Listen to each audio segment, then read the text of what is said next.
आखिर कैसे मालूम पड़ा कि दुनिया के सबसे बड़े सहारा रेगिस्तान में आज से कई सालों पहले जीवन हुआ करता था। अफ्रीका महाद्वीप में सहारा रेगिस्तान को दुनिया का सबसे बड़ा गर्म रेगिस्तान माना जाता है, जो 92 लाख स्क्वायर किलोमीटर के क्षेत्रफल में फैला हुआ है।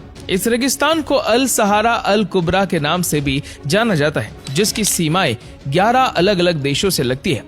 वैज्ञानिकों को सहारा रेगिस्तान की रेत के नीचे से उपजाऊ मिट्टी के सबूत मिले थे, जो इस बात की तरफ इशारा करता है कि सहारा रेगिस्तान में पुराने समय में पेड़ और पौधे हुआ करते थे। वैज्ञानिकों को रिसर्च में पता चला है कि उत्तरी अफ्रीका के एक बड़े हिस्से में पेड़ पौधे, घास के मैदान और पानी से भरे हुए तालाब और जल स्रोत हुआ करते थे, जहां कई प्रजातियों के जीव जंतु भी रहते थे।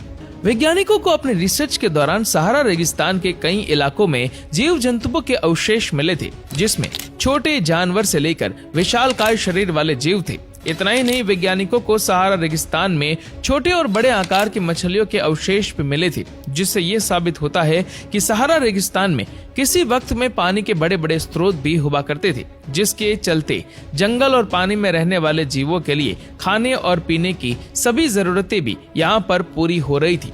धरती पर डायनासोर्स का इतिहास काफी लंबा और समृद्ध रहा है, जिनके अवशेष दुनिया भर में कई जगहों में खोजे जा चुके हैं। शिकागो विश्वविद्यालय से ताल्लुक रखने वाले कुछ वैज्ञानिकों को सहारा रेगिस्तान के पूर्व हिस्से में डायनासोर के अवशेष मिले थे, और ऐसे एक नहीं बल्कि 4 अलग अलग डायनासोर के अवशेष मिले थे, जो एक विशालकाय कब्रिस्तान के अंदर दफन थे।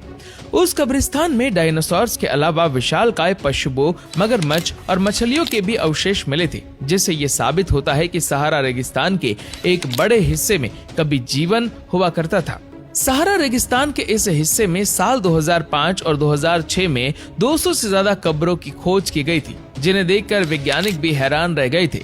सहारा रेगिस्तान में शाकाहारी और मांसाहारी दोनों तरह के डायनासोर्स की प्रजाति रहती थी, जिसमें शाकाहारी डायनासोर पेड़ पौधों की पत्तियां और फल खाकर जिंदा रहते थे, जबकि मांसाहारी डायनासोर दूसरे जानवरों का शिकार करके अपना पेट भरते थे।